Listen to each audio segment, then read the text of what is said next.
Seguimos en la mesa de este viernes 17 de junio. Estamos con Ana Ribeiro, Juan Gorompone, Alejandro Aval y Hugo Achugar.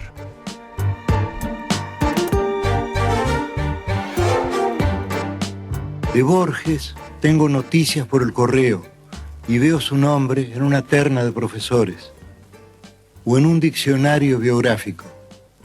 Me gustan los relojes de arena, los mapas, las etimologías, la tipografía del siglo XVIII, el sabor del café y la prosa de Stevenson.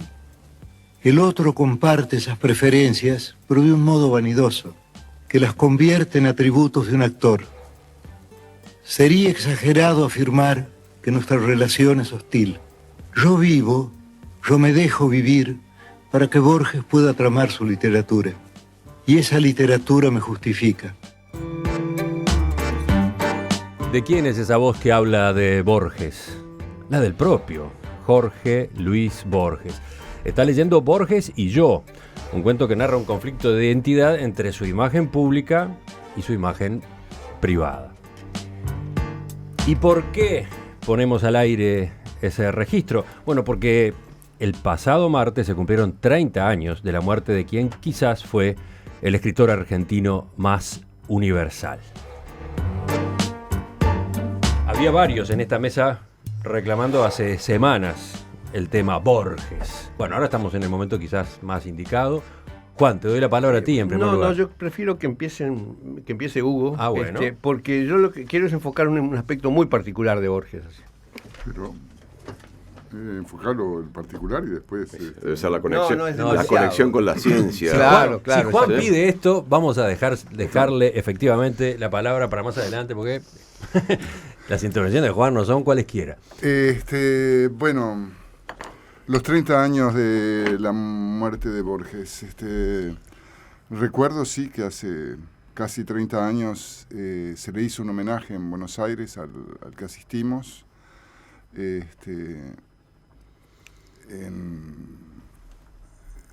todas partes de América Latina y de Estados Unidos y de Europa y de Turquía. Había un escritor turco también que participó en el homenaje a Borges.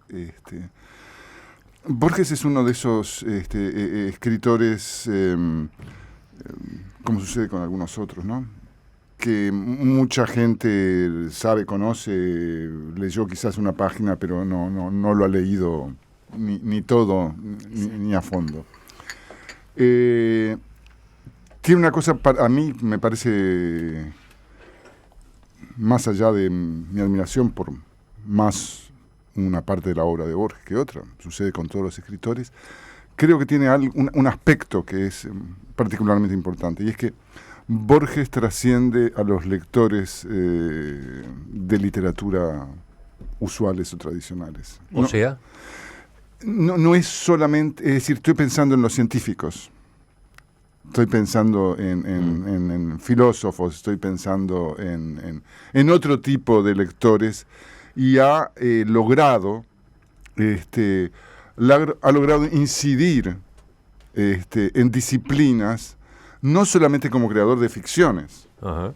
Estoy pensando, yo qué sé, en Las palabras y las cosas de Foucault, que comienza con Borges. Estoy pensando en las relaciones entre Borges y la cuántica. Estoy pensando en una cantidad de cosas. El nombre de la rosa, por ejemplo. El nombre de la rosa, ni que hablar. Es decir, de Humberto Eco. Ha incidido más allá de lo que es la tarea propia de la literatura, o de hacerte pensar o imaginar, porque ha hecho repensar paradigmas de la ciencia, del conocimiento, de la filosofía, de la teología, de las matemáticas, de la geometría. Exactamente. Entonces, eso me parece que es uno de los grandes valores, más allá de que... ¿Más allá de cómo escribe? No, más allá de que te diga, por ejemplo, Funes el Memorioso, para mí es paradigmático de uno de los grandes valores de Borges. ¿Por qué? Porque, en definitiva, lo que termina diciendo Funes el Memorioso, que yo defiendo a muerte, y es mi pelea con muchos colegas, quizás Ana, o, bueno, todos hemos sido docentes, yo me peleo con los eruditos, es decir, mi gran pelea con algunos eruditos, es decir, saben todo, se recuerdan todos los artículos, los códigos, incisos, etcétera, las fechas, los documentos, el mes y el año en que se escribió tal y cual cosa. Funes era eso, pero le faltaba una cosa fundamental, no podía pensar. Y yo creo que la defensa que tenemos y el valor que tenemos los seres humanos y que Borges nos ha enseñado, nos ha hecho pensar de vuelta el mundo. Y eso me parece maravilloso. Bueno, como puntapié inicial, mis clases... no estuvo mal. No, ¿qué va? Me quedo pensando en Juan, a ver por dónde viene, pero dale primero tú, Ana. Seguimos ahí generando suspenso. Mis clases de historia, cuando es para estudiantes de historia, porque a veces doy clases en comunicación, suelen comenzar con Funes el Memorioso, cosa que a veces provoca, como vamos a hablar de literatura, esto no era de historia. Porque a un alumno de historia siempre me parece fundamental explicarle la primera cosa. Para recordar hay que aprender a olvidar.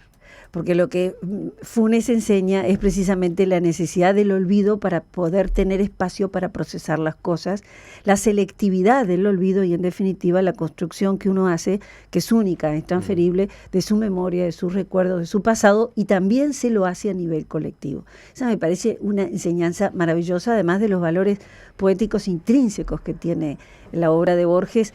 Cuando es narrativa contiene elementos de poesía y cuando es poesía contiene una trama narrativa que es doblemente atrapante, ¿no? Es precioso que él te explique que Funes tenía la rarísima y absolutamente inútil habilidad de distinguir el perro de las 3 de la tarde del perro de las 3:05 de la tarde, ¿no? Y que podía recordar, entre otras cosas, todos los dibujos que hacía un remo en el agua en el episodio de la Guerra del Quebracho. Eso tiene o todos los dibujos de las crines de un caballo al viento en la batalla del Quebracho. Esas cosas bellísimas, pero que, como muy bien dijo Hugo, nos obligan a pensar el tiempo, que es la gran obsesión, a mi humilde entender, de la obra de Borges, ¿no? Pensar el tiempo en todas las dimensiones. Bueno, si en el escalón número 19, en el Alep, se puede ver el todo y ver a la vez una esquina de Buenos Aires y estar en Babilonia 3000 años antes de Cristo, bueno, ese lugar es un lugar de reflexión profunda. Borges tuvo, como también lo dijo Hugo de alguna manera, me permito recitarlo, lo que Bioy Casares, su amigo, llamaba pobre Borges. Qué fatalidad, le tocó la celebridad. O sea, hay un Borges público que tapa esa obra maravillosa y que fue la dificultad que tuvimos cuando se nos ocurrió, entre otras cosas, que capaz que podíamos convocar a hacer cuentos al estilo de Borges. Y una de las cosas que dijimos estamos revelando detalles de la interna del jurado del concurso de cuentos. Una de las cosas que dijimos fue... Manejamos la posibilidad de convocar a escribir cuentos al estilo de Borges. Y la dejamos, por ahora la dejamos en el camino. Claro, porque dijimos, todo el mundo lo leyó, o más bien creen que lo conocen porque dio más entrevistas que obras tiene.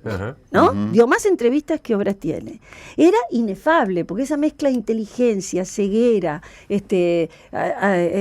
aprobación de la monarquía, desconocimiento del presente y profundo conocimiento del pasado, que a su vez le daba una postura muy sabia, pero muy como intemporal, que capaz de tener un error garrafal, admirar a la persona equivocada, pero estar diciéndote algo como sabio. Pinochet, por ejemplo, exacto, o todo la eso. dictadura argentina. La dictadura argentina. O sí, negarse. Tuvo posiciones políticas muy controvertidas. Muy controvertidas, por llamarlas de una manera suave. Entonces, todo eso hace de Borges un personaje en sí mismo mediático, ¿no? Digo, él mismo era contradictorio, ¿no? Era contradictorio porque lo que dicen el apoyo al gobierno dictatorial de la Argentina, pero también estuvo en contra. Digo, yo tengo en los vagos recuerdos las posiciones que poco antes de morir había asumido frente al gobierno de Alfonsín. Estaba encantado con que hubiera llegado Alfonsín al poder, lo cual a uno le hace suponer que era una reacción frente al gobierno que había habido antes. Si me permitís, Ana, yo quiero hacer un comentario que no tiene nada que ver con la literatura en sí misma, porque me da vergüenza hablar adelante de Hugo y quizás de ti. No digo de Juan porque Juan va a ser un encare científico que No, pero es un escritor. Es sí, un pero escritor es de de otra cosa, nota. pero no va a hablar como escritor, me parece. Pero lo que siempre me asombró de Borges fue que se quedara como no vidente. Creo que tenía 55 años, ¿no verdad? Vivió como 30 y pico de años como no vidente, un escritor. Alguien que era un escritor y les diría que fue la época más, por lo menos para afuera, la más brillante de su vida. Es como Beethoven, ¿eh? Es como Beethoven. Sí, bueno, Largamente pero no sé cuánto estuvo Beethoven sordo, no me acuerdo, pero la mayoría de su vida. Pero sí, fue así la mayoría. Bueno, pero de todas maneras, pero es asombroso, digo, cómo... Pero salvando todas las distancias, yo creo que hay que recordar, y merece ser recordado, a Enrique Elizalde, un poeta uruguayo, ciego de niño, que uno de los constructores, además de la asociación, claro. etcétera, y que con Milton Esquinca inventaron aquello de leer para los ciegos. Para los ciegos, ¿no? De grabar Desgrabar. lecturas, de cuentos, Sí, de novelas sí, para los sí. ciegos. Y digo, hay muchos cosita escritores chiquita. ciegos. ¿no? Sí, Bueno, una- pero él no Claro, era ciego no son de Borges, nacimiento, no son y además Borges. llegó un Pero- reconocimiento universal y era como escritor y la mitad de su vida como escritor fue ciego. Sí, sí, Bueno, sí. sobre eso, yo me permito, ahora soy yo la que interrumpo a Val, porque No, te pido Barrios disculpas, fui yo que Pintos, te no, interrumpí. yo ya había terminado. Barrios Pintos me contó muchas veces una cosa muy dramática y muy preciosa.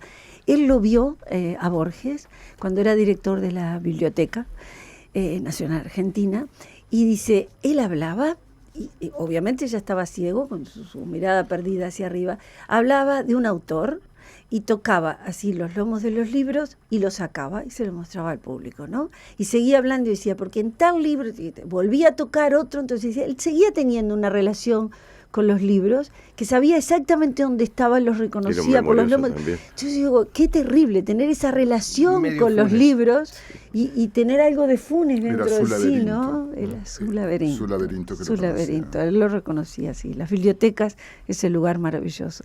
Manuel, uno de nuestros oyentes, dice: Borges te enseña a pensar y a reflexionar sobre él y los lenguajes.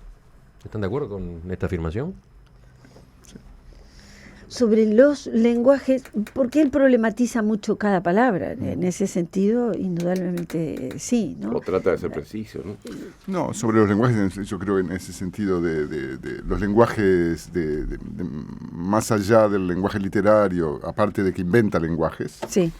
con Trond Orbistercius y demás, y te hace jugar, y juega con el noruego y con el inglés antiguo y demás, es decir, pero también yo creo que los lenguajes en un sentido más amplio, ¿no? Lenguajes como disciplinas.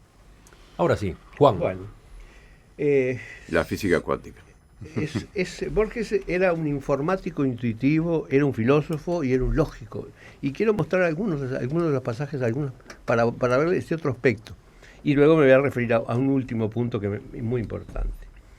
En el ajedrez que es un poema, finaliza con la siguiente frase: Dios mueve al jugador y éste la pieza. Que Dios, detrás de Dios, la trama empieza. Es decir, aquí tenemos un fenómeno recursivo.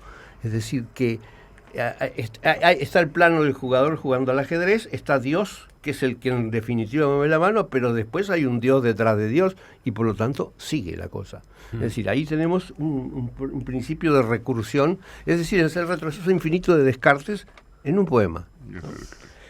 En el examen de la obra de Herbert Quine, propone, y cito textual, novela regresiva ramificada. Es una novela en que va hacia atrás y se va ramificando. Cada capítulo abre una historia distinta y en realidad no se sabe si es una novela policial, si es una historia de amor, si es una de aventuras, en fin.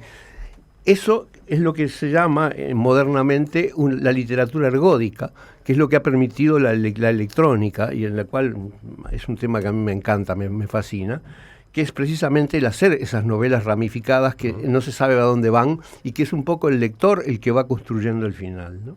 De modo que eso está planteado en el examen de la obra de Herbert Quine.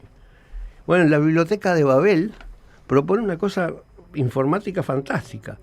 Dice que la Biblioteca de Babel incluye todas las variaciones que permiten los 25 símbolos ortográficos. Es decir, es una biblioteca donde están todos los libros posibles que se pueden escribir. Bueno, más allá del error, el error visible, por empezar, no sé de dónde saca 25 signos ortográficos, porque el alfabeto tiene 26 letras y el alfabeto español tiene 27, Sí. y además hay puntos, comas y otra serie de signos para escribir un libro. Es decir, que habría como 30 signos, pero no importa. Difícilmente es una distracción esa, ¿no? Bueno, Sí. pero yo no le puedo encontrar ningún ejemplo. Creo que la única lengua que realmente tiene, de las lenguas europeas, que tiene 25 símbolos es el alemán, porque la I y la J es la misma letra. Pero ¿El castellano no son 29? Ya sé no. que son unos cuantos, Pero ¿no? son- Según bajaron.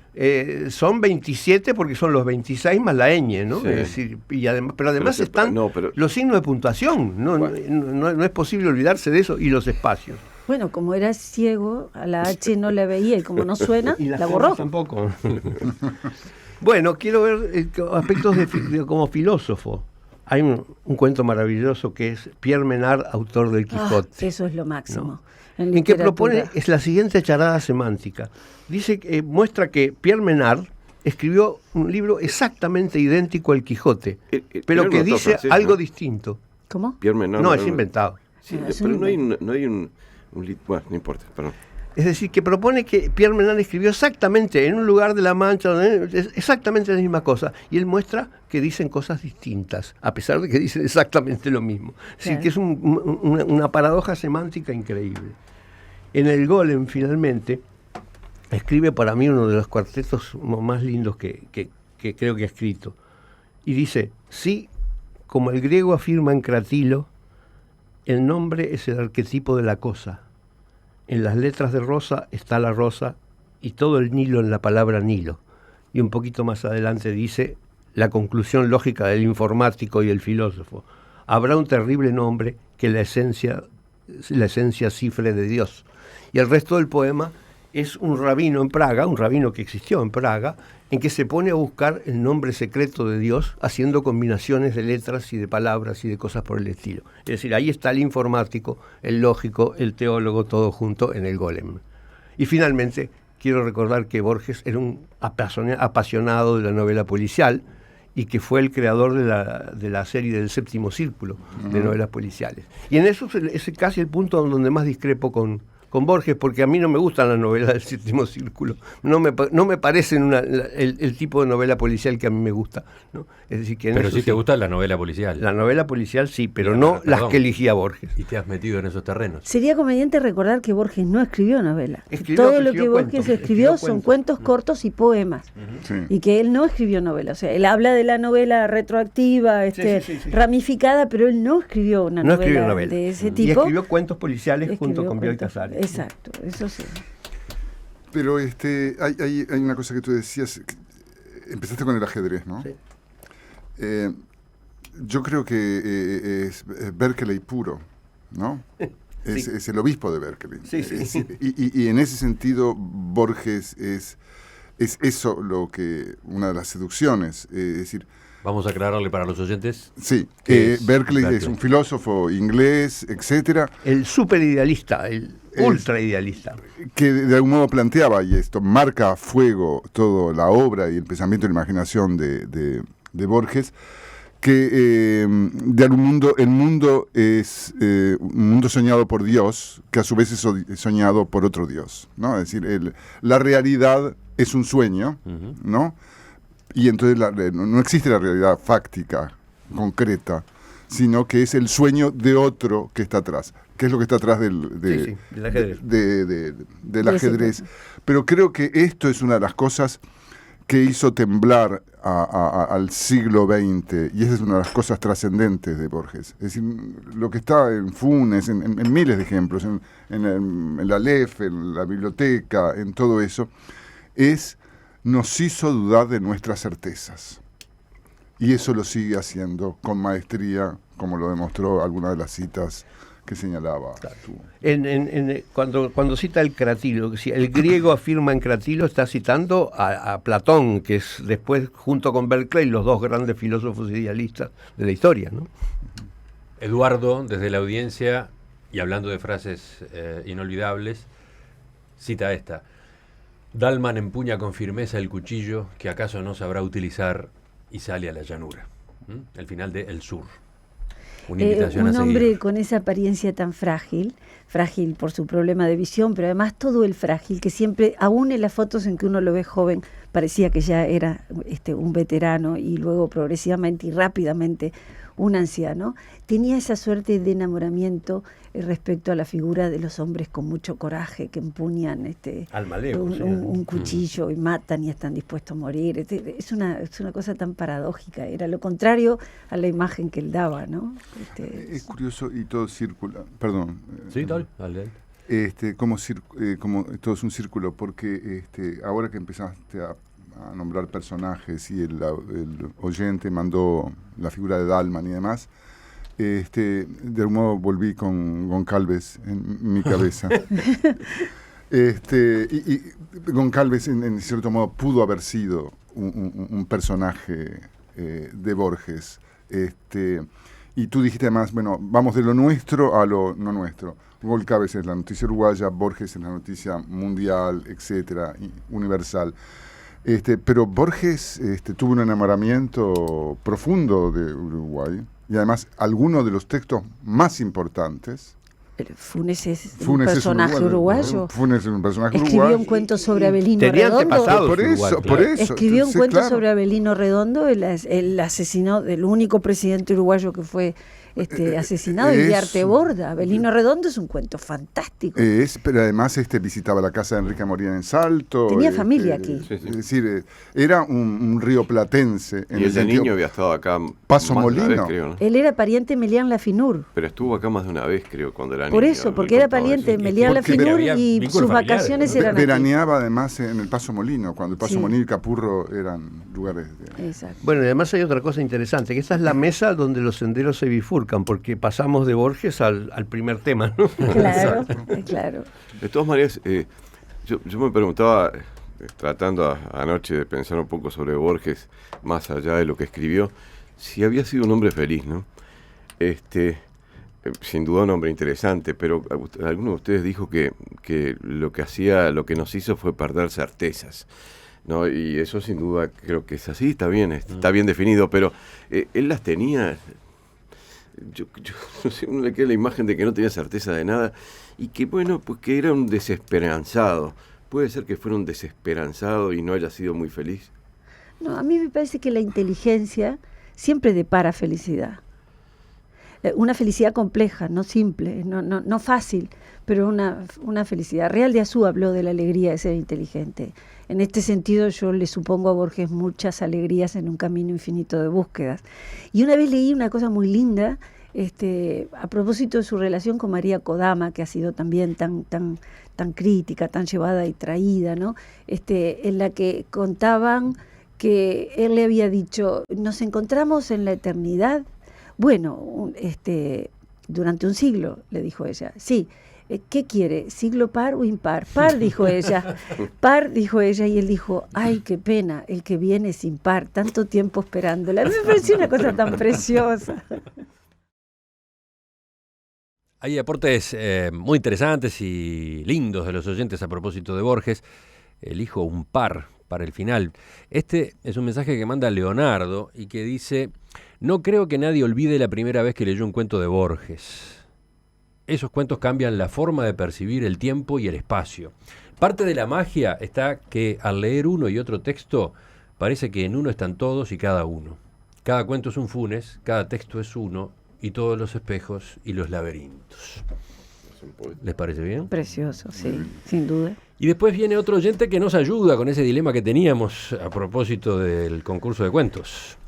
Dice Kenneth: Borges supo reescribir varios cuentos clásicos de maneras muy particulares e ingeniosas. Tal vez pueda ahí haber una idea interesante para el concurso de cuentos. Reescribir algún cuento clásico. Ah, me encanta. ¿Mm? Muy O sea, posmoderno eso, de reescribir los O clásicos. reescribir a Borges. O O reescribir reescribir a Borges. Claro, esto no necesariamente es escribir a la manera de Borges, es escribir a una de las maneras de Borges. Pero podría ser un pie, ¿no? Yo creo que Lo sí. podemos considerar. Sí, sí. A ver. el honorable contador del jurado. No, contador no. Pase al orden Contador del día ¿cómo del que jurado del concurso de cuentos, considérese, analícese y tráigase en algún momento una resolución.